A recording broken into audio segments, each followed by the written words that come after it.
Hey everybody, welcome back to the All Juve Cast channel. And today it's all about the Azzurri, and we got Luca and Lewis joining me. Guys, how you doing? I'm good. I'm excited. It's a quarterfinals of a major tournament. It's been 5 years. Longer actually. Yeah. Fucking Lewis so excited he ripped the sleeves off his shirt this morning. Just Coming guns out. paint it. Yeah. I love it. I love it. Luca, how you doing, my man? Oh, I can't complain. No complaints whatsoever. I'm a bit calm, which maybe it's because I just woke up, but I don't know. I feel confident, guys. It's that rare time where I don't have any worries about a team of soccer that I follow. Yeah, I feel confident in this one. Today I've got a little bit of the game day nerves because anything can happen in the knockouts, but I feel pretty confident. We've got the projected lineups that we'll get into and everything, but maybe we want to talk a bit about the bracket and how it's shaping up and the actual the road. And we got to get the job done against the Austrians and whatnot. But some of these other matchups, like if you look at the one side of the bracket, Holland's a good team, very beatable though, in my opinion. And then I feel almost like, Germany or England, winner of that matchup really has no excuses to make that run. Hey, Yeah. It's really weird. That happened last year or two. I think it's got something to do with the third place teams. For whatever reason, that seems to throw it out of the loop. Because if you remember last time, we had Spain, Germany, France. I think Belgium might have been on that side of the bracket, and they were on the Portugal side, but it still had a bunch of big teams. So I wonder if the third place thing kind of throws it out of the loop a little bit. yeah, it's a bit weird. If gun to your head right now, who do you think's gonna make the final from the other half of the bracket? Ooh. Oh, that's not fair. Just do it. Just fire away. England. England. No, Yeah. God, I no. hope not. I hope not. Just so their fans can shut their mouths. Yeah. God damn. Luca not holding anything back. Just disgusted this morning with the thought of England going there. So Anthony's throwing in Germany. Yeah. I was never gonna go thought- Germany. It's just that team has. I hate that team, but there's so much talent. Eric's going with Netherlands. No. I think it was Antonio that said it. Germany, there's something about them in tournaments, and I think it's their culture and the way they play. Obviously, they are not as stable as they used to be, as they once were, but they always somehow pull through, and I have more faith in their way of playing, which is just, grind it out, super hardcore, play as a unit, so that I have more confidence in that than I do in like England's overhyped 11 and Netherlands. Well, we all know there's some flaws in that team. Well, they have Frank de Boer, the worst manager in the history. Exactly, their coach is their biggest flaw. And we got some Holland love in there. Eric, Matthew Montesano, don't sleep on Frankie and Matthias, and Amesh coming in with Netherlands making the final out of there. Yeah, and then another just like of English fans are as bad as the Montreal Canadiens fans. We got to throw that one in there here as the Habs have made the final. May I please? For any hockey fans here. I feel like I have to talk. As the Montrealer here, I have to say something. You're not. Yeah, you live in Montreal, but I'm right up. I'm the city above Montreal, but I'm not a Habs fan. But I want to make it very clear that Habs fans have a reason to party. The people that piss me off right now, and I've said this on Twitter, are the Canadian Italians who are partying in the streets after we win a group stage game. Chill the F out, people. The flip side to that is Ventura took us so fucking low. I'll celebrate anything. Yeah, but like celebrating when you like kick the shit out of Switzerland is not like exactly. Exactly. Well, sometimes the beverages get the best of you, man, and you get a little loopy. Come on, I get it though. I get what you're saying. But I've never been the one to tell people what's excessive or what's not in terms of how they want to cheer. But yeah, it might be a little overboard. But who knows? Maybe there's some bigger celebrations in store. We'll have to see. But now we get on to our side of the bracket. And you look at some of those matches there. So Belgium, Portugal is basically the match, so we need to get our job done. But how do you guys see that one going? Ooh. I think that Belgium is slightly better than Portugal, but it's hard to bet against a Ronaldo team, just historically. But I think Belgium are that team to me that like haven't peaked yet. There's another gear. It looks like they could hit it, but you're never really sure.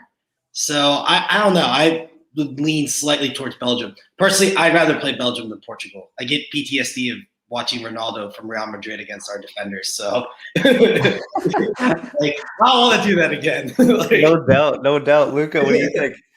No, I'm with Lou on this one. I think Belgium is that team that, although overrated, I believe they can eat. I feel like if they get it going, they'll get it going. Like Portugal, I think the coach is just making them play in a system that doesn't suit their players at all. And you saw it; they barely made it by the skin of their teeth.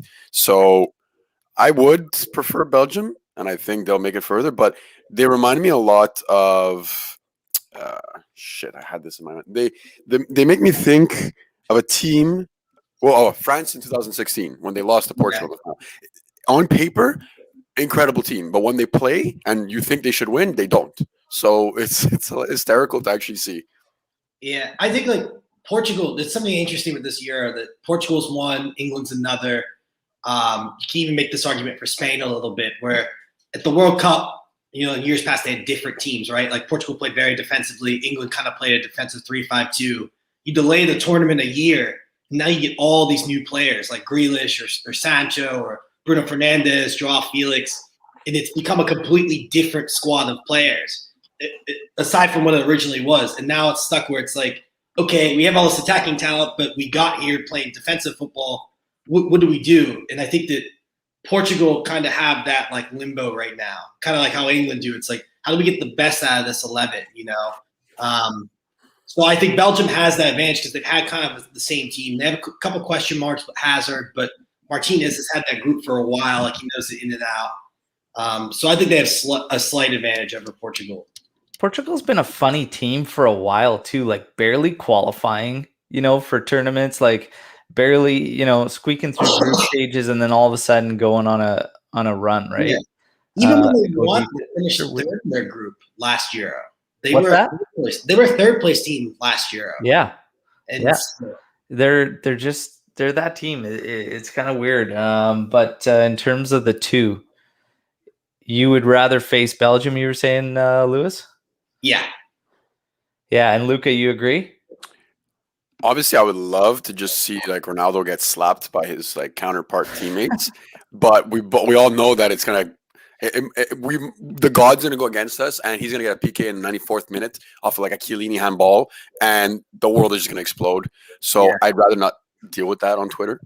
I think that in terms of like just matchups, I think that Italy's one weakness could be like a really fast counterattacking team, and I think Portugal have that a little bit. Belgium, I think that they play two-man midfield. You put our three mids, that high press, that would be very difficult to break down, even if Lukaku's scoring out of his mind right now. But yeah, I think that we have a better shot against Belgium, just matchup wise. Yeah, I think I'm fine personally with either one of them. I think we'd be okay either one. Belgium's pretty suspect at the back, in my opinion. Portugal just hasn't really clicked yet or whatnot. And I'm not really too concerned. I think honestly, our midfield for the Azzurri is what makes this team unreal, man. And I'm pumped. So we get to Austria here. We got to get the job done on our side. Let's talk about this starting lineup. Donnarumma, Di Lorenzo, Bonucci, Acerbi, Spinazzola, Barella, Jorginho, Verratti, Berardi, Immobile, Insigne. So, right off the bat, the chit chat happening on Twitter land there is Locatelli. Should he be starting? For me personally, I said this in our chat yesterday. I like the midfield how it is. Verratti, Jorginho, Barella. That kind of got us to the Euro. It's been there for the majority of those games leading up to it. people on Twitter saying that Marco Verratti has a lot of issues. In terms of talent, he's our best midfielder. It's not even close. He plays for PSG. He's played in Champions League finals. He's played at the highest level. I don't think you can let that player go. I think that the argument comes down to Locatelli and Jorginho. And while Locatelli's had a really good tournament, it's a bit unfair. I lean slightly towards Jorginho in terms of like what he brings to the side tactically. Jorginho sits right in front of Chiellini and Bonucci. He cleans up a lot. Yeah. He's kind of like that first line of defense when they counter, and he holds very, very well. So I think that's why he gets the nod over it. I don't know if that lasts beyond this tournament because it's going to be hard to keep Locatelli out. And I think even if he played like Raf's mentioned this, Eric's mentioned this before, even if you played a team like France, I would say, hey, maybe bring in Locatelli. He's more physical, right? Those are physical midfielders. But for this particular game, I think the midfield as it is with Verratti and Barella and Jorginho is good to break down a team like Austria. Yeah, I think too in terms of Verratti, like Locatelli surprised me. He surprised me when he played next to Jorginho. Yeah. On that, because like if I, off the top of my head, if I think about where he would be playing, it would be in Jorginho's role. Yeah. So to see him next to him and how he's playing, and then of course advancing up quite well, getting a couple goals, I was actually surprised. And he showed me that he's got a little more versatility than maybe a lot pegged him for. Yeah. So yeah, I was pretty pumped on that. I think Verratti for me, every time I watch the guy play, he impresses me.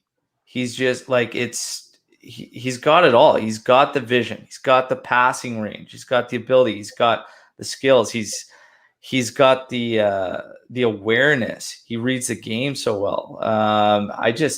For me, he's class. He has to be in there. Yeah, absolutely has to.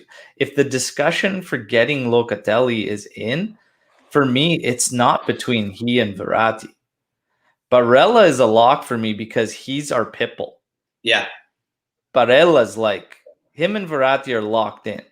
If you want to have a discussion about Locatelli coming in, it's not between those guys. It's between he and Jorginho. And for me, Jorginho he just gets discredited for how much he actually does. That doesn't show up in all the flash and everything, but his reading of the game, his interceptions, his defensive work is all just flying under the radar. But Jorginho's massive for this side. I stick with this midfield. Yeah, and there's a good argument too. Jorginho just played in the Champions League final. Like he just played in the tournament, where they were kind of underdogs. I mean, Italy kind of flew under the radar to start this tournament. He's played at the highest level for a while. He brings a lot of leadership.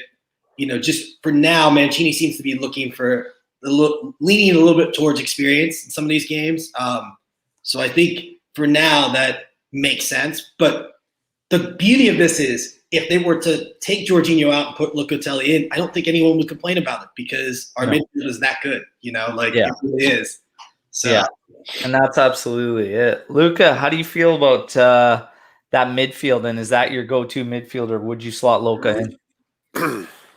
I'm gonna stand by what you said. I think Barella and Verratti are absolute locks. So it's basically comes down to that 6 role, right? And I'm not discrediting Jorginho. He's an incredible player. I think he takes it just for experience, for the turn. Like Louis said, he's played on the Champions League stage. He just won it all, so he's got that edge in terms of being there, doing that, and being successful. Whereas Locatelli is still new and fresh, but I see something in Locatelli that he's able to do that role because I've seen it at Sassuolo. But then when I watch Jorginho, maybe it's because at Chelsea it's a different situation completely because he's got Conte next to him. But like I've seen Locatelli with Sassuolo, and he does everything that 6 has to do and more. So I think going forward, he offers, especially now that we've seen he's a threat near the box. I think he offers a little bit more than Jorginho, but my mind is telling me, you know what, Jorginho has been there, done that, put him. It's a safer call in terms of the tournament, in terms of experience. So I wouldn't be mad with either. 100%. I think off the bench, maybe Locatelli would be better because he'll offer that, that burst of energy, and especially near the box, I think that'd be very deadly. So I would probably start Jorginho, but I wouldn't be against either, to be honest with you.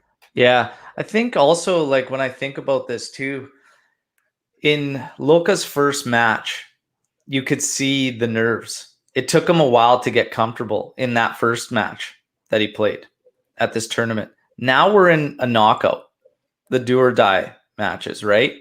And yeah, like, there's where another step for Jorginho, because I don't have that concern about Jorginho taking 25 minutes to get comfortable. Yeah. So it's just one of those things.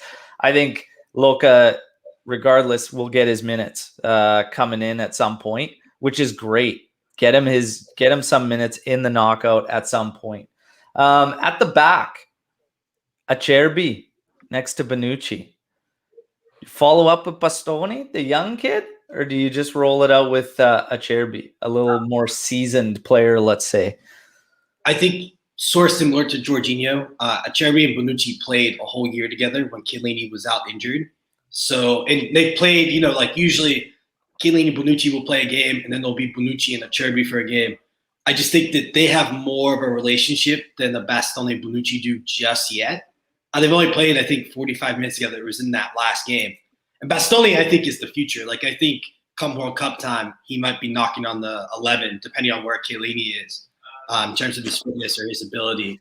So, well, you never know. I mean, he is getting older. So, but I think that for now, Acerbi Bonucci is a safe partnership. You know what you're going to get from it.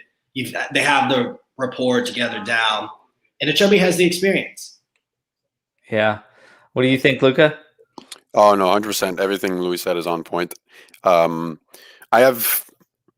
usually worry a little bit about Acerbi because he has, much like Bonucci, he has these moments where he just like has a lapse in concentration, and call it a brain fart, call it whatever you want. Sometimes it's just like, what the actual F are you doing?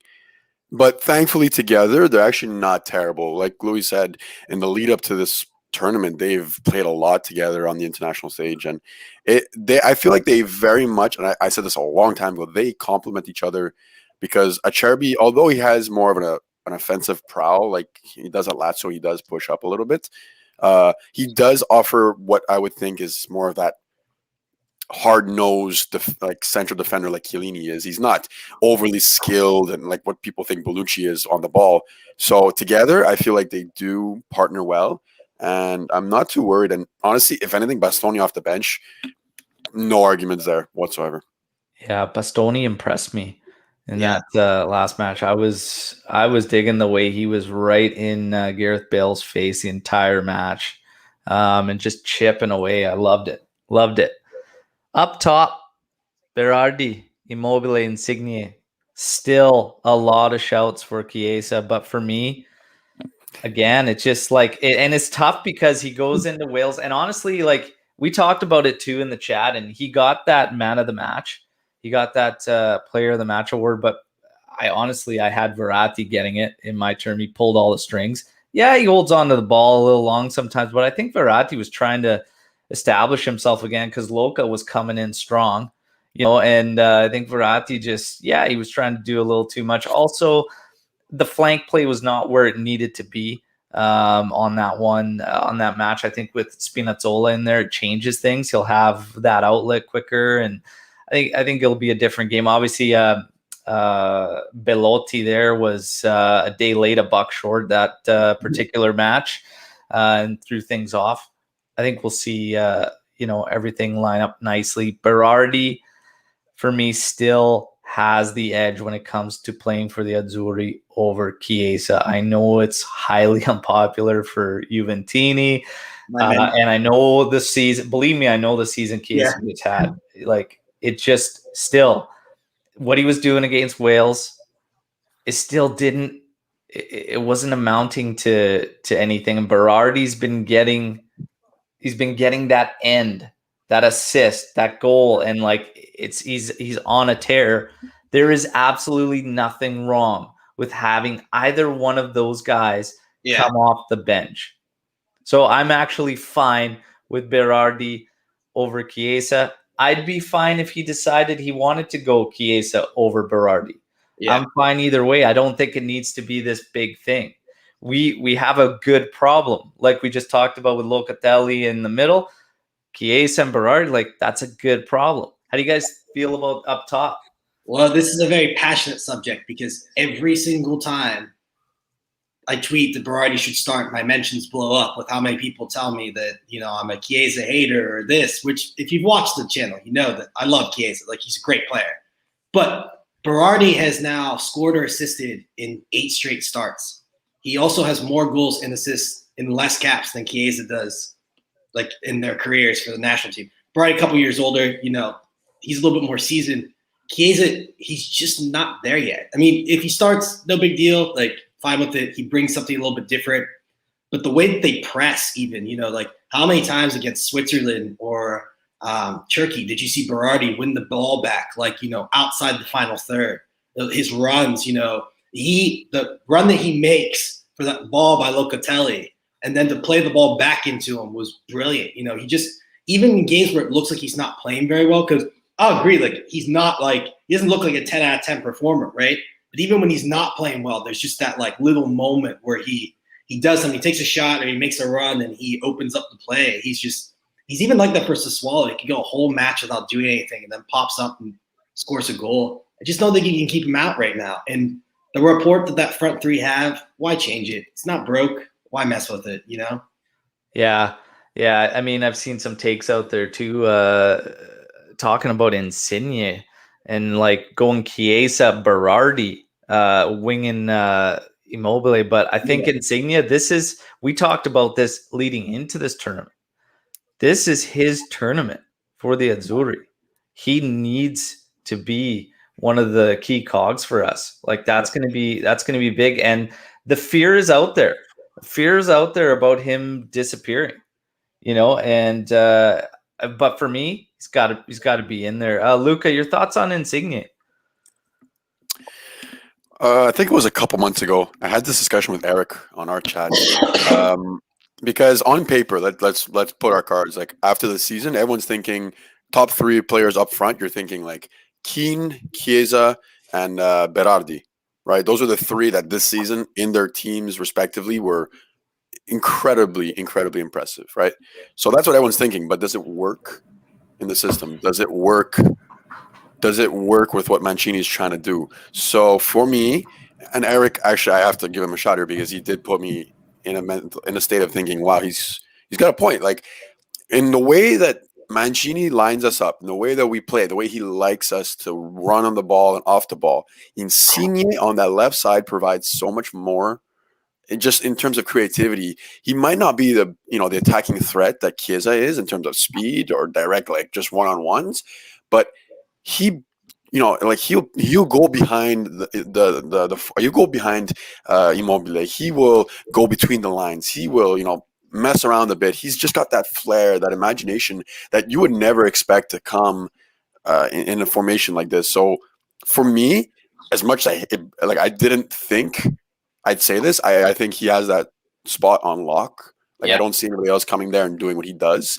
And although, he is still physically tiny, he does offer a lot more as an inclusive unit. So on that left, Insigne for me, night and day. On the right, same thing. And Louis covered it. Berardi for me in this system just offers more than what Chiesa does. And that's not a shout on Chiesa. We all know he had a great season, but there's just something that's in this system not working for him. You see it in numbers. You see it in the way. Obviously, in Wales, he wasn't terrible, but he wasn't like there was something lacking, right?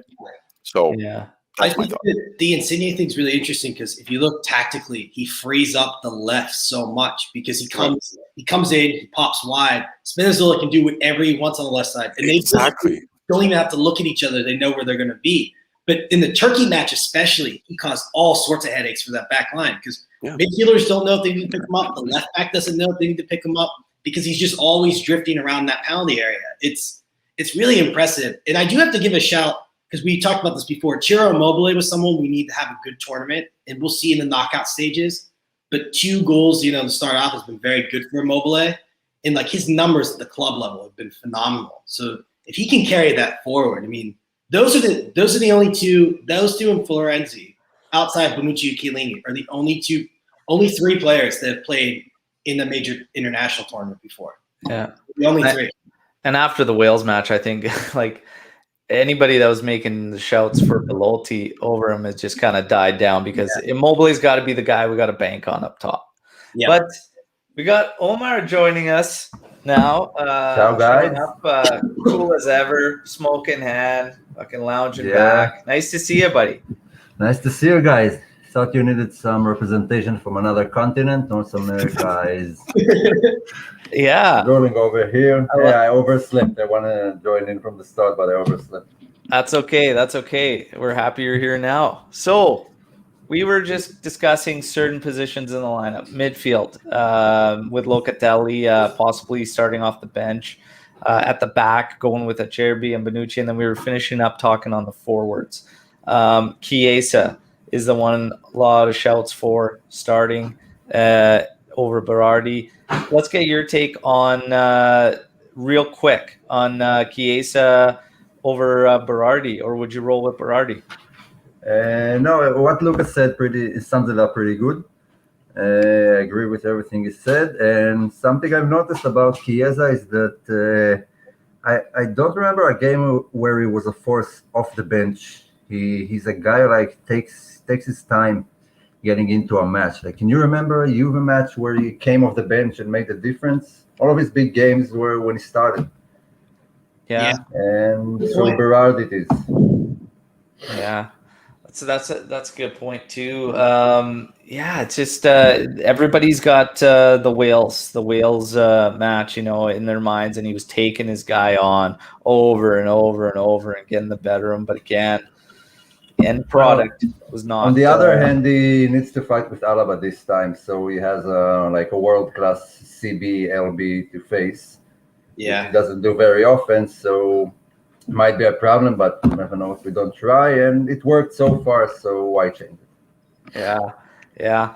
Well, Omar, we were also talking about how we feel this morning going into this match, and everybody was pretty confident, but there's a little bit of game day nerves going. How are you feeling about the Azzurri going into this one?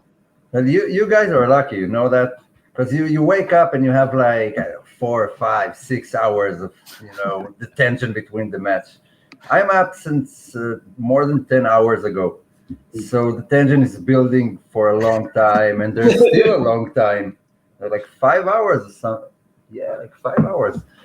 So I'm super excited. Like, still no national side has, made me feel like they're going to take it, such as like Italy did.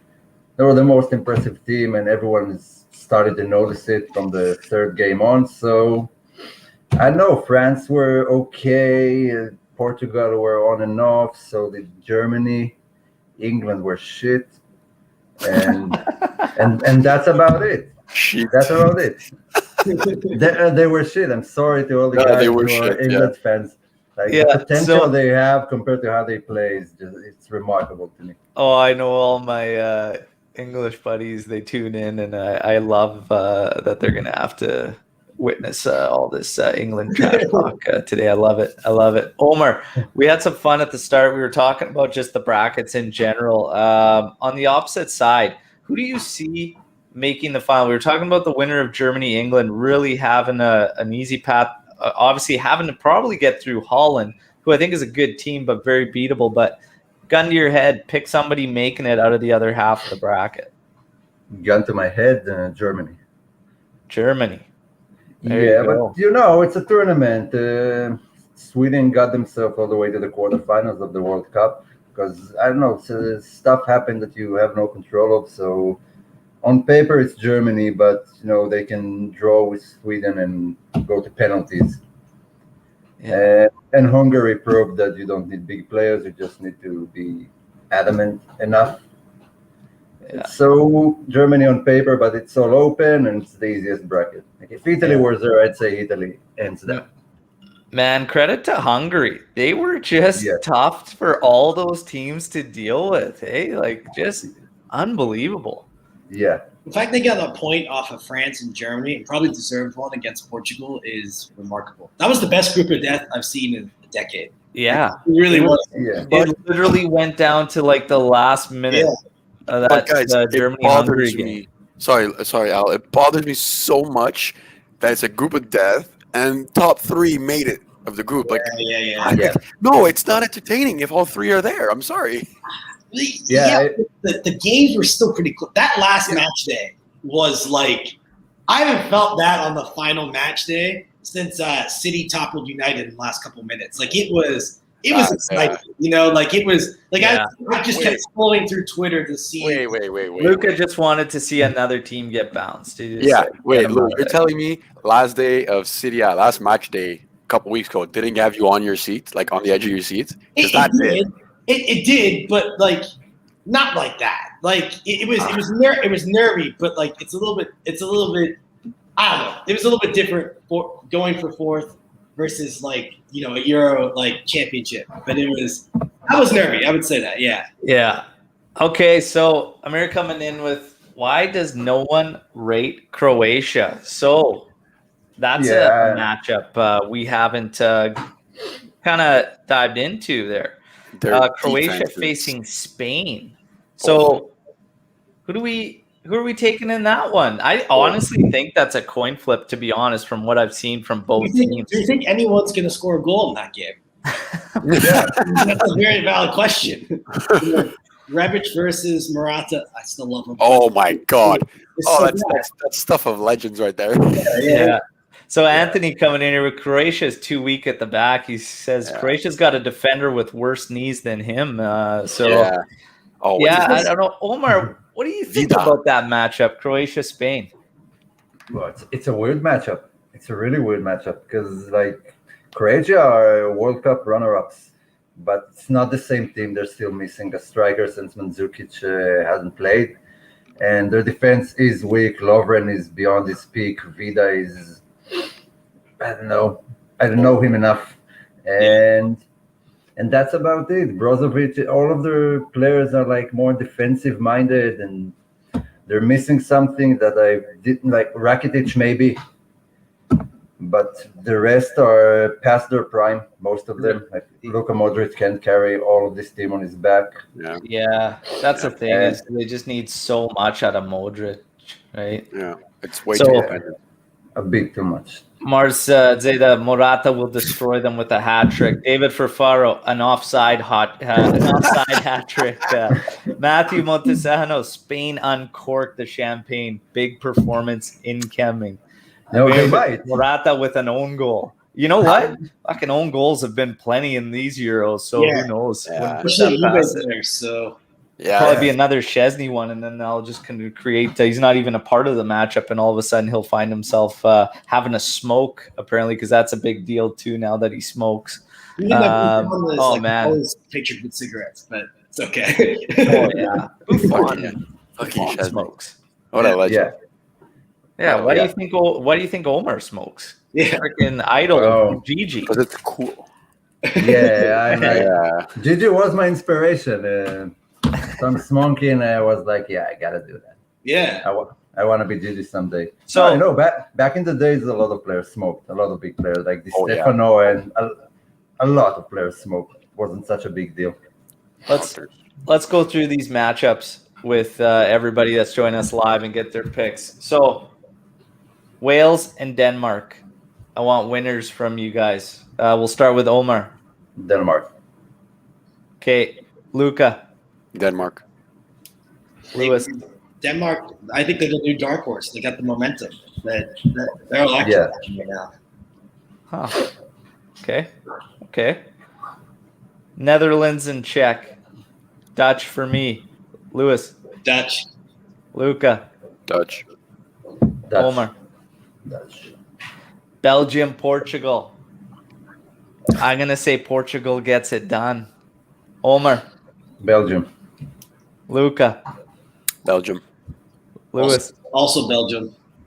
Oh, I'll go alone on that one. I just want to see the Azzurri knock out Portugal for a reason that I may not say on here because I don't want the pandemonium. Say it. Fucking say it. I'm gonna have to leave I'm gonna take the day off if we play Portugal because there's just Yeah. I'll never be able to contain it. Be too Yeah. much to see. Croatia, Spain. I've got Spain getting it done. Omar. I won't give you a winner. I'll give you a prediction. Penalties. Yeah. Oh, Yeah. there you go. I like that. Luca. I'll go with Spain. Lewis. I got Croatia and penalties. Mm. Oh, okay. France and the mighty Swiss. France. Yeah, France. Oh, Yeah. yeah. England, Germany. I'm going to say Germany. Germany. Luca. Is it Deutschland? I'm gonna go with England in that match. Lewis, are you going to England? I want Germany to win, but I think I bet on England. Racist. Oh. Sweden, Ukraine. Sweden. This is I'm going Sweden. Lewis, Sweden. Luca. You know what? I don't know about that one. That's a tough one. That's a tough Yeah. one. I'm gonna go Ukraine just for the upset. There you go, Yeah. Omar. Well, Kulusevski is back. So once he came back, they started winning. So let's go Sweden. There you go. And of course, Italy and Austria. Let's get some predictions going here. How we feeling here? I'm honestly going 2-0 for the Azzurri in this one. Omar. Yeah. My prediction was 2-0. Yeah. 2-0. Luca. I'm gonna take a 2-1. I'm gonna say 3-1. No. 3-1. There you go. So you think they get one there? Okay. I think Okay. I think Artanovic is tricky enough to surprise Bonucci one time. Yeah, I'm a little hesitant. I think a little bit of the pressure comes in now. I think the guys start sweating a bit. 3-0. 3-0 for Manimish. Also- 2-0. Also- 2-0 Marzita, Berardi, and Jorginho. Anthony, 2-0 Immobile and Berardi. Guys, we're going to have a little fun. I've been doing this one, and the first one was won by Eric, but because he's part of the AJC team, he was kind enough to donate it back. But Donate it back. everybody, guess the first goal scorer in Italy, Austria, and you get yourself one of these Azzurri tees from Striped Arts, okay? So everybody's throwing predictions down. I just need the first goal scorer, okay? But guys, realistically, this side of the bracket being tough, okay? How far? We were realistically saying anything from semis, like anything less than semis. We weren't expecting less out of the Azzurri. Does anything change in the way the brackets formed or whatnot? Lewis, why don't you kick us off with how you feel now with how the bracket shaped up? You still feeling that way? Yeah, I still think we can make the semifinal. I think Italy can beat anyone.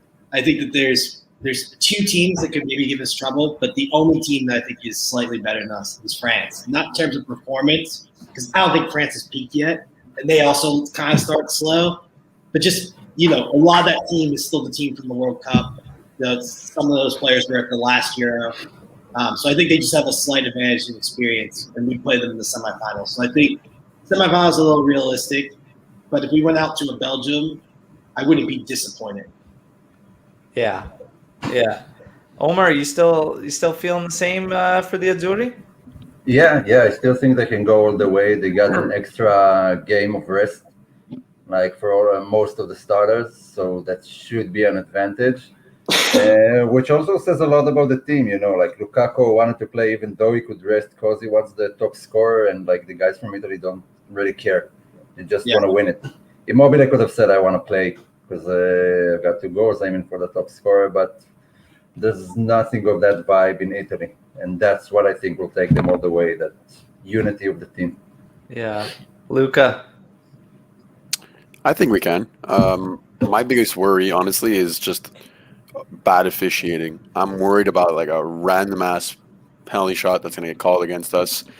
And knowing Italy's luck, knowing just how City A was this season and how like everything went against everybody, I have a bad feeling about a random penalty shot, but I don't know when or where. I have a bad feeling. How do you guys feel about the officiating in general so far in the Euros? Pretty expected. Yeah, I expected it to take like a step forward, like it did back in the World Cup. Yeah. There are two referees I'm afraid of. One is Mateo Leoz, the Spaniard who officiated the match of Germany and of Portugal and France. I've seen him a lot in La Liga, and he's the worst referee. That Portugal right France now. thing was oof. Yeah, The officiating in the group of death in general was bad. Right. Like very, very bad. Yeah. I think VAR's been a little bit better. It's faster. Like it's more that they're getting it done faster, which is not delaying the game or anything like that. I think they're getting that better. Yeah. I still think it is better. Yeah, I think that one thing that's really annoying about VAR is when they slow it down. It takes the real time out. So in slow motion, fouls look worse, handballs look a lot worse. Yeah. I wish they would just get rid of that. Yeah, 100%. Because like that to me causes a lot of these issues. Is when they slow it down, it's like, well, that looks like a penalty. It's like, but it's slow mo, it's different from real time, right? Yeah, everything looks worse in slow mo. Like that. I'm sorry, that red versus that Wales got. I mean, I think it's a toss up. A lot of people are unsure about it, but in slow mo, it looks a lot worse than in real time. And that one especially, I'm like, you know what? The guy went for ball. That he lifted his toes just a little bit, and the other guy was a little faster. It's not a red to me. Like I was not happy about that. Yeah, that play happens a lot in matches. It was a yellow, I think, because it wasn't super dangerous. It ended up being like kind of bad, but it's a play where you're talking about a split second and then you're late. Yeah, you're stomping a guy's foot, right? I think it was just like you break it down slow-mo and then you see Bernardeschi's ankle roll on top of it. And it's just like, okay, yeah, it looks awful, right? But yeah, I don't know. I think Anthony's kind of got it on point there with saying the officiating's been okay, but VAR's been uneven, right? It's probably the best way to put it there. So yeah, guys, first goal scorer. You guys can get in on the competition, even though I'm not going to give you any striped hearts gear because you guys get enough gear. But let's go first goal scorers. Omar. Yeah, if there's nothing to win, then I'm living on the edge. I'm going Di Lorenzo. Whoa. Not that great. Di Lorenzo scores a lot of goals. Like for Napoli, he scored a lot. That's a good shout, yeah. Lewis, you kind of fucking look like him, eh? Just a bit, yeah. Yeah. You know shit, man, you need to get a Di Lorenzo kit. Well, I bought the one, so maybe I'll get him in green. Just go off the wall. Oh, I really like Di Lorenzo. I like him. I really like him. He's great at Napoli.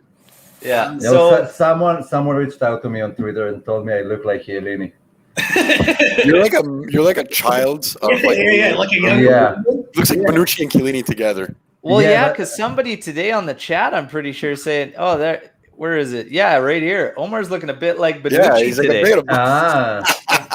There you go. But you guys know me now that I'm balding and I don't have a lot of hair, so I kind of look like him. When I was younger, everyone told me I look like Zambrotta. But I had less beard. I see that. Yeah. But I'm proud to look like combination of all the backs, eh? Yeah. Speaking of Bonucci, that's my first pick for the goal scorer because we gave him so much crap yesterday. Wow. He's going to score. Yeah. I mean, like, come on, though. Fuck. Like, what a setup. Of all the guys you could pick to talk about this Neil and this racism thing is like, we pick Bonucci with the most infamous line ever when his teammate, and to literally say he incited the racism himself by celebrating like that. And I'm like, what? What? It's 50-50. Like, it was funny. It was funny.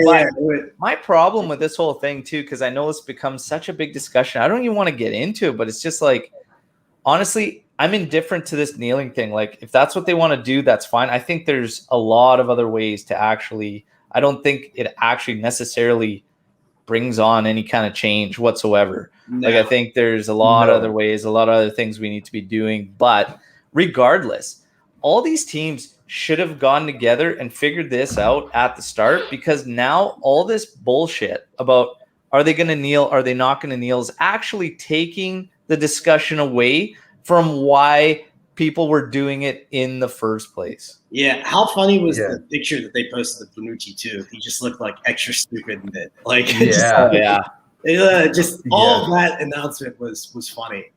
But I gotta say something. I look Omar's like getting involved already too, by the way. Just had to throw that out there. Yeah. I'm proud to be looking like all the Italy team from the band era. Yeah. I feel proud. But no, I want to say something about this kneeling thing. The point of it is great, and the thing that makes it a big deal is when people, boo during it, because if people weren't booing or having opinions against it, then it would have been like a hashtag. It comes and goes. They do that for a while, and then after a while they'll stop. But when you start booing it, then you turn it into a big deal. And so it kind of came from the other side that this thing is still here because it's been going on for a long time, and because people have a problem with it and decide it's not okay for them, so they're going to interrupt it. That's what made it such a big issue. If no one would have commented or said anything about it, would have come and gone, and we would have continued to, another thing like the one with the gay pride community that is now a big deal will come and it will go. Unless you keep, keeping it up in the papers and keep having different opinions about it. And that was the big problem with it. Yeah.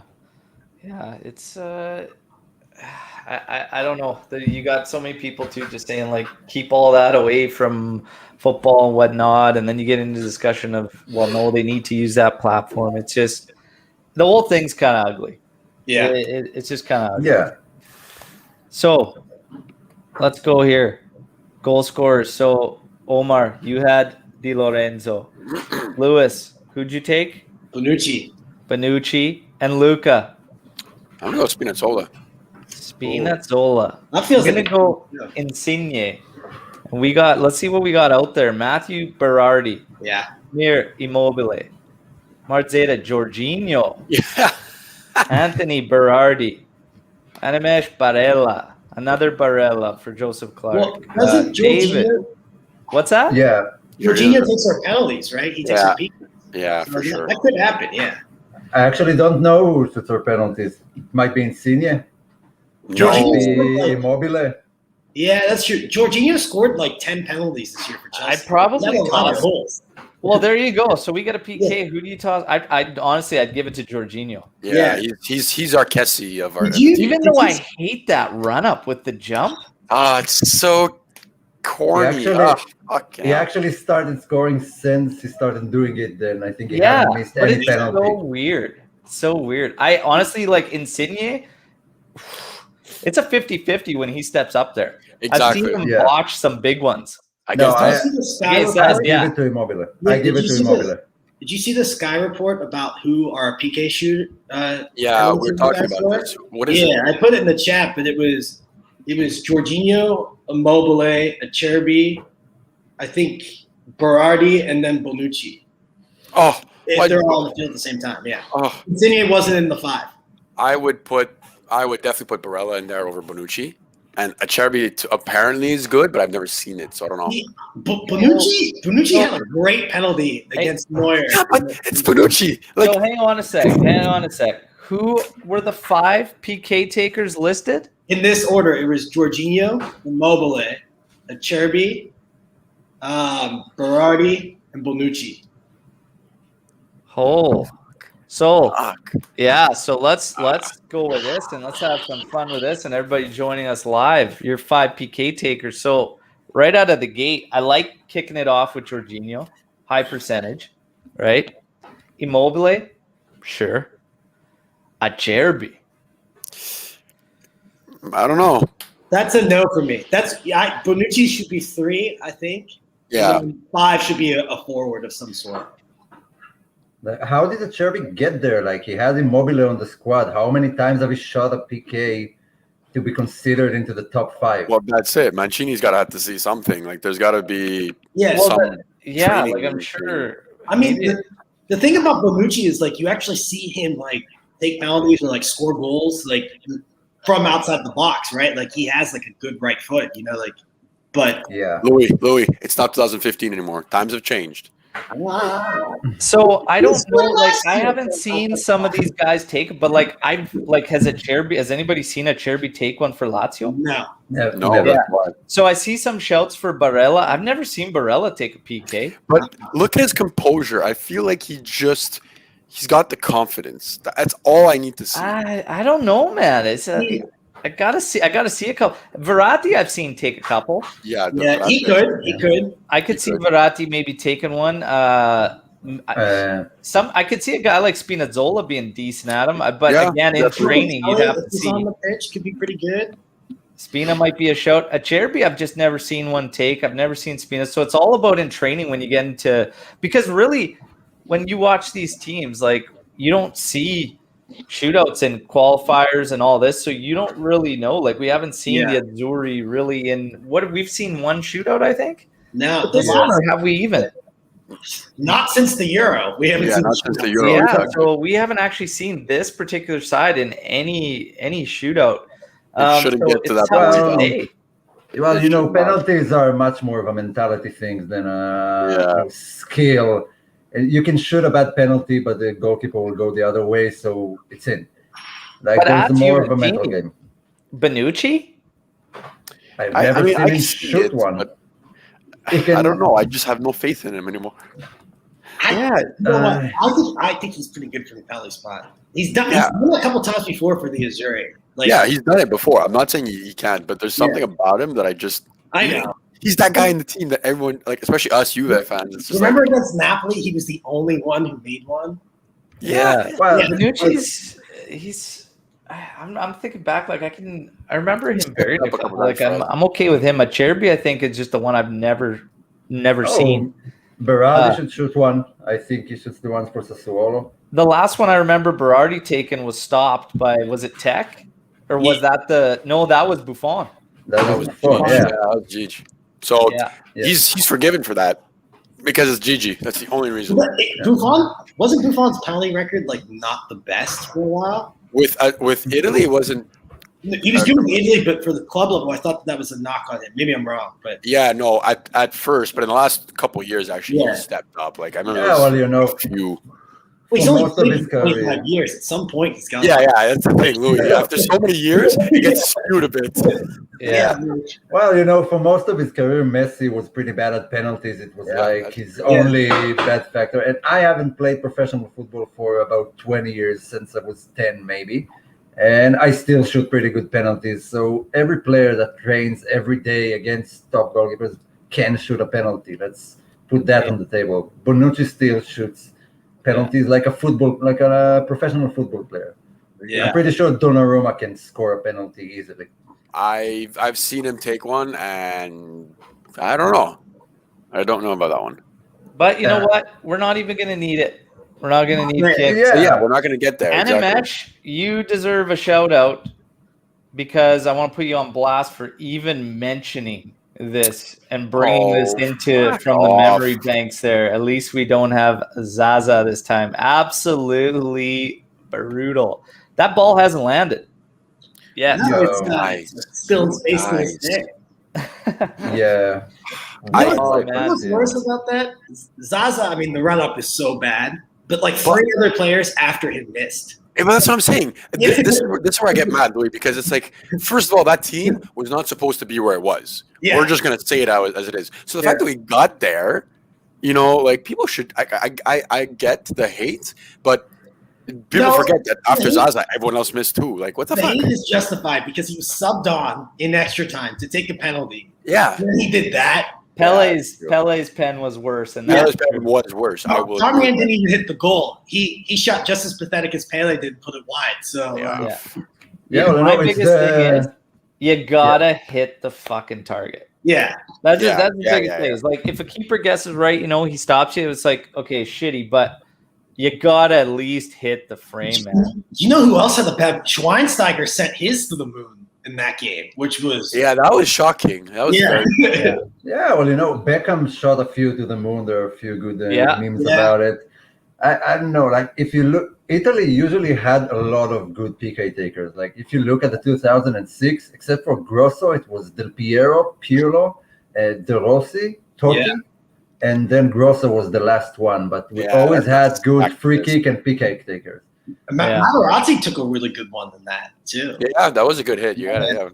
Yeah. All right. Yeah, So, let's get out of this negativity. Yeah, we gotta yeah, get out of Come this. on. We gotta get out of this. Only good vibes on match day. We are all predicting the win. We agree on the lineups. We got good problems in terms of the lineup. I think there's no wrong decisions here. And man, honestly, I'm confident. I think games are won and lost in the middle of the park. And like our back line, I'm happy with whether it's a Cherby or not back there. And the forward line, yeah, I think these are the guys to roll with. Immobile, no question, ahead of Belotti. Insigne, I think, has to be in there. He's going to be key for us. Spinazzola will create havoc and free up Insigne. Berardi or Chiesa, I don't give a shit who's in there. We're going to take it to Austria. I think we're gonna be very, very strong. I'd be surprised if Austria can break out of their shell enough to create any sort of real issue for the Azzurri. I think if any way, like Lewis has called a 3-1. Again, if there's any goal Austria gets, I think it's potentially a mistake on our part. Free kick, something like that, corner kick. But other than that, I think this is a good, solid first round knockout matchup for the Azzurri, and we should be able to move on. And I anticipate the guys getting the job done. This is a different Azzurri than we're used to. Usually, I'll feel like, a little even more weary of the opponent, but I have a lot of confidence in this side, and credit to Mancini for what he's done with the squad and the team, but they're just a well-oiled machine. The balance in this side is incredible. Yeah. The fact they don't have one elite guy is even better, because look at our goal predictions.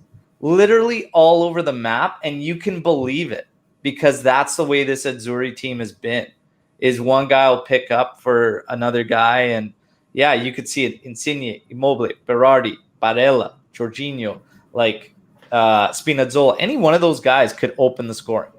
Yeah, I think Azzurri. One thing before we go that we didn't point out: this is like a club team. Like, they play like a club team. They have a style of play, and they pick players based on the style. So no matter what Mancini does, it's all to that same style. It doesn't change very much of the way we want to play. And I think that goes a lot, because there are a lot of teams. I think part of the knocks on all these other teams is they don't have a set style. They don't have, they're changing their football based on the lineup. And I think that we have that, and it gives us an advantage. Yeah, absolutely. And I haven't felt this confident in an Azzurri side for a long time. They're doing I wasn't even this confident in 06. No. And that team went well beyond what the expectations but maybe were. That's a bad thing, Al. Maybe we shouldn't be this confident. Well, yeah, but I'm bringing the good vibes with the 06 kit there, buddy. Italy tend to perform against the bigger clubs. It's the smaller clubs that usually were more of the problem. Like, if you look back at 06, we had Ghana, USA, Australia. Australia was a tough one. Like, we met Germany in the semifinals. Was the first big team we've met. So, but this Italy team kicks everyone aside. Yeah. Small teams, big teams. I don't care. Not necessarily the smaller side. The physical sides in the past were tough for these are like when you talked about USA, that team run their bags off, physical for the full 90, whatever. Australia played the same game, chippy, like real chippy and whatnot. And that used to create issues. Now we've got way too much class and control of the game. Like, it's hard for teams to play like that against us, because there's so much ball movement. We keep teams running just in space, like defensively, that they're burning themselves out. Like when I watched them play Wales, it was 1-0, but it may as well been fucking 6 because Wales couldn't do absolutely anything until the very end where we got a little bit loose, right? But other than Bastoni letting Gareth Bale slip once, they had nothing outside of that opportunity. I mean, Ramsey got close. Oh, I looked up and saw Ramsey and thought, no threat. And I looked away and continued on with what I was doing. You know, one thing that's really impressive about this Azzurri team, it's one weakness is that the two center backs are older, so they're not as pacey as they once were. Yeah. But they figured out how to get rid of that because they press so high. They're like, we're not even going to let it get to that. Like, we're just going to stop you before you get to your pacey forward. So I think that they know this team inside and out. Mancini knows all the faults, knows all the keys. The squad know it. Like, they're all aware of it. It's a well-oiled machine. The only thing stopping us is us, in my opinion. Yeah. I want to bring up this from Anthony because he brings up the 2006 team was unbeaten for 2 years going into that tournament. But it's different. Yeah. It's different in terms of the fact of the style of play. Like, that team back then still hung on a lot and like was able to allow other teams to play. It was just part of their style and whatnot, and it worked. It doesn't put off, like, playing in that shell doesn't exude confidence when you're facing like the topper sides. And that's the only thing I want to point out in why I feel different about this Azzurri as opposed to that one. For me, Al, it was, and I will make this argument day and night, and it's also because I'm younger. I wasn't there before 98. But for me, 06, if you look at every other team, that was like golden generation meeting like current generation. You know, you had some of the biggest names, like that Brazil team, that France team, that Germany team, even Portugal. Like the players, it was one of those tournaments where you had the likes of Ronaldinho still playing, but you also had Messi coming up the ranks. It was ridiculous in terms of talent. So that's what I was more afraid of. It wasn't just that Italy wasn't. It wasn't a question of I had no faith in Italy. It was I'm more afraid of the competition. Also, 06 had some issues. Remember, like Derossi got suspended for 5 games. He looked like to be a Nesta was out too. No, wait. Nesta was out too. Yeah. Materazzi was suspended for a game. Like they didn't really hit their best 11 until Ukraine. Yeah, exactly. And even like it just there were a lot of things beforehand. Calciopoli, all that stuff. Like it was a rough year. Going on but before that just to give you an idea, like France made it to like the semis without Zidane in the lineup. Like. That, like, I go back, I watch those games. It's like anyone could have taken that tournament, in my opinion. You know, like it just came down to individual greatness in the end. You know. Yeah, but you know they had to bring back Zidane from retirement. France barely qualified for that World Cup. That's what's insane. And then he came in and he basically handed them the finals. He's like, "Here, go." Like, because I'm going to take on Brazil on my own, you know. Like, that was a year. It's not nothing against Italy that year. It's just there was so much talent. It was hard to even. That performance still stakes with me. That Zidane against Brazil. That's why I rank him as like for me best midfield of all time. Just that one individual performance. I go back to his days with Juve and. I don't care what anybody says, man. He became a household name at Juventus. Yeah. He is my favorite. He is my absolute favorite, probably midfielder ever. You know, he's Zidane. He's a different beast, man. I love the guy, but that performance against Brazil was unbelievable.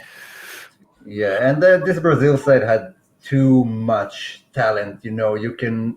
Yeah, that Brazil. You cannot have all the best attacking players in the same team and it will work out. Just look at Argentina. A few years ago with like 10, you need a football pitch and 10 balls to show how good they are. You need some sort of balance. And if you look, like I think Ronaldinho just won the Ballon d'Or, and like if you look at his performance against France, he was inexistent. So it just goes to show, like sometimes it just goes on and off with these guys. If you want to link the 06 and this team right now, it's the unity. You know, 100%. You could never really predict who was going to score before any match in the 06 team. Like now, same kind of thing. Like obviously they had more stars because that generation was further along. Yeah. But you know, as a collective, there was no like, okay, Luca Toni's going to score all the goals, or okay, No, exactly. Del Piero came off the bench. Like that's Man, one of the things about this team that's so appealing. It's very true. That's very well Luca said. Toni was snakebin, and he worked his ass off every game, man. He deserved so many more goals. He just, the finishing was there. But yeah, you look back to those games, it was like, man, Materazzi scored, Zambrotta scored. It was like Totti got the PK against Australia there, and then it's like Pirlo scored one. Yeah, Luca Toni had a couple. Like it's. It was crazy. It was all over the map, right? And then you got Grosso score, and then Del Piero scoring, and it was just. And then Totti penalty. I got the Totti penalty against Australia, and the own goal too. Like, Massimodo. You even said the way they defend, like I see. Holy shit! Iaquinta scored. Inzaghi scored. The first game Iaquinta scored. Perotta played for that team. I think Perotta was there too. It's true. Yeah. Yeah, Perotta, Simone Perotta. He played every game. That was a crazy squad. Yeah, and what's his face from Lewis Roma? looks a little bit like Simone Perotta too. I've been told that. Omar just looks like every Italian. Man, you guys got the players. Omar and Lewis get the players. I get fucking Agnelli. Yeah. Well, you do. I'm sorry, Al. You do. I'm sorry, man. This bullshit, man. I think you and Adam Goldberg should meet up. Adam Goldberg. Yeah, he'll be psyched. So funny story. I got it. It's not Azzurri related or anything, but I'll just share it. Adam Goldberg. Okay. What he's been in? What Saving Private Ryan? He was Eddie or Chandler's crazy roommate and friends, whatever. Was having drinks with some buddies one time, and then we were standing in line. This guy kept looking over, whatever. I was like, "What the hell's this guy's problem?" Whatever. And then finally, my buddy's just like, "Dude," he's like, "You recognize him from his movies, eh?" He's like, what are you talking? He's like, his movies. And he goes, well, he was in Saving Private Ryan. He's like, you probably just watched Friends or something. That's Chandler's crazy roommate. And the guy looks, he's like, no way. I was like, yeah, I'm Adam Goldberg. And he's like, I was like, it's nice to meet you, man. And he goes, what? He was just like so taken back. He's like, what? And I'm like, yeah, it's okay, man. Like, relax. Well, what are you doing here? It was like some small town. We had a soccer tournament. And he goes, what the hell are you doing here? I was like, oh, I love it here. There's lots of lakes nearby. I'm just looking for some property. I was like, we were just shooting a movie out here not too long ago. How did this guy going?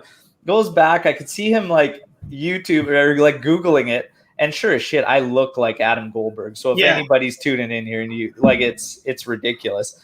These guys ended up wanting to party. They just like, I didn't pay for a goddamn drink. I was like, oh yeah, all my buddies were just like, this is hilarious. Ultimate icebreaker. All this big party breaks out afterwards. We go to this house. It was unreal. It was good. My buddies enjoyed it. But Adam Goldberg, you're right, Omar. I'll take Adam Goldberg. And Yelly, fuck no. Fuck no. I don't see it. No, I don't see it either. I don't see it. Now, I'm gonna be getting ready to go over to Papa's place. Okay.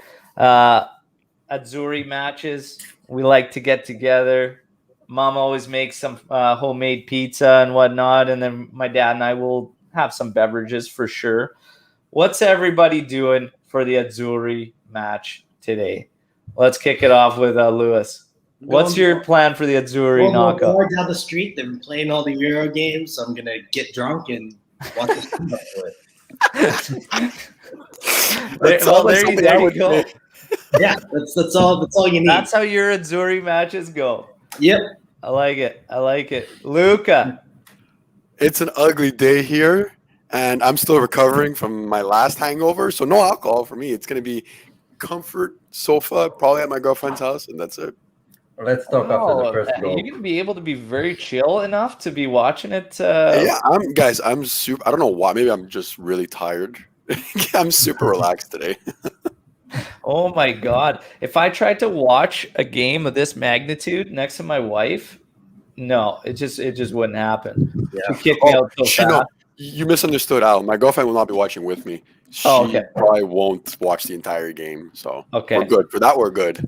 Okay. Omar. Yeah, like me and my fiance have this relationship that she thinks she's the bringer of bad luck. And I tend to agree because once she came out and, she said Sandro is going to score today. And Sandro scored an own goal. So, so It's so bad. So, yeah, it was the match against Fiorentina. Up oh, until then, she was like on and I off. remember Sometimes what she gives me a harsh look, but she knows I'm right. And it was on and off. She used to watch with me. Sometimes she does. Sometimes she doesn't. The Italy team is, less connected. So, but we used to make a big deal out of it, like a lot of beers, invite friends, and make pizza every time. But the Euros were too intense because it's game every day 3 games that I used to sit and watch most of them. So right now I'm pretty much watching alone, smoking my life away, maybe drinking something, and it's pretty late here. So after the game, I have to go to sleep, but I have to get up to work. Yeah. Damn. Omar, Wow. just text us ahead of time if your girlfriend's watching or not, so I know if we're gonna lose or not. Yeah, basically. No, Give us a but heads but up. I have the mascot. I still haven't checked if it works for Italy, but it certainly works for Juventus. Good. Yeah. So, Yeah, where is he? Zevik. Yeah, just there come he pop is. up are on there the screen any now. superstitions anybody follows on match days for the Azzurri? Yeah. At the start of kickoff, I have a Boilermaker. Wow. Yeah. Yeah. Wow. A Boilermaker. Okay, Louis just took my position in the group as the alcoholic. It's done. I think he is taking it the spot. Yeah, I mean, Just the kickoff Boilermaker over here. yeah, it settles the nerves because, like, otherwise, if I watch it without it, I'll just yell at the TV the whole time. So, yeah, Oh, that's amazing. Yeah. Omar, any superstitions? Even volume. Even Like volume. Yeah. The So it's volume got to has be at to like be 30, like 30, 20. No, it has to be like, not an odd number, like 20, Yeah. 22, 24, and it goes to everywhere. Like the air conditioner has to be with even numbers. The volume in the car, it's, That's it wasn't a amazing. big deal, but since I started doing it because someone told me it brings good luck, and after a few months, I couldn't bear to look at an odd number on the screen.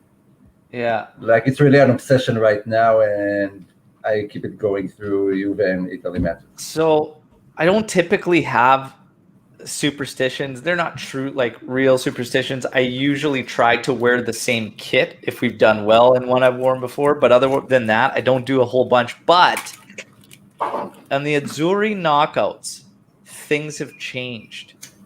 And they've changed since 06. So my father and I, when we get together, we will crush our first beverage together before the match kicks off. yeah. At halftime, we will always have an espresso with a shot in it. Always at halftime. And then we just continue. But that has to happen all the time, is the halftime espresso with a shot in there. Luca, any superstitions there on your end? You're too calm for superstitions. This guy's got no nerves to settle, man. He's going to be sitting there on the sofa in his, in his dinosaur slippers, kicking back. Yeah. Don't get me wrong. When I was playing like high level soccer, I always had my own superstitions, like before big games or even just on regular games. But I guess as I matured, I got older, I realized it's a bit of a bunch of bull sometimes. So like I've leaned away from that. Even for Juve, I got nothing. I just try my best not to shit my pants before a big game. My superstitions only exist with the national team. I think it's because like the tournaments are every so often. Mm-hmm. I think it's just like Juve. Like I know at this point, it's out of my control. So it's all whether we're gonna screw it up or not. That's what I've learned in the last decade. So, but that's funny. In terms of playing, well, we had our first match in about 22 months or something. Man. Yes, what was it? On Thursday night. I should have bagged a hat trick and I couldn't hit the net for God's sake. So that set of boots is going to the back of the lineup now. Yeah. So I do the same thing, Al. I got to do that. I was like, oh man, the goals are dry in these ones right now. So on to the next. Yeah. Luckily, I'm a bit of I got quite a few to choose from. So I'm good there. I pick a pair of shoes and I stick with them through the whole year. Louis has been wearing the same 2 pairs since like 2012. Yeah. I still have yellow F50s in those ones I sent you from. I know. Yeah. I remember what you sent me. The yellow F50s, man. I got the same pair. Was that the yellow tune-it F50s? ones? Yeah. They were like, remember, like they had that sick Messi commercial where he was like wearing like the hoodie and like like he's like he looked like the flag. It's that. And I was like, I was a forward that year, which normally wasn't normal. So I was like, I'll buy these. Guys, if we start getting into boots, we're going to be here for another 30 minutes. Just we might have to do a boot special. I have a question for you guys for each one. What's the best sport commercial you've seen? No, for football, for soccer. The first commercial one? Yeah, the best commercial you've seen for soccer. Like there were a lot of ones for each World Cup, for Nike, for Adidas, for Puma. I think I like that that one where all those fucking legends were playing in a cage. It was like in a cage. I remember the cage. That's Nike Scorpion. That was the Nike one. Yeah, that commercial was unreal. Any of the South Africa commercials were pretty sick.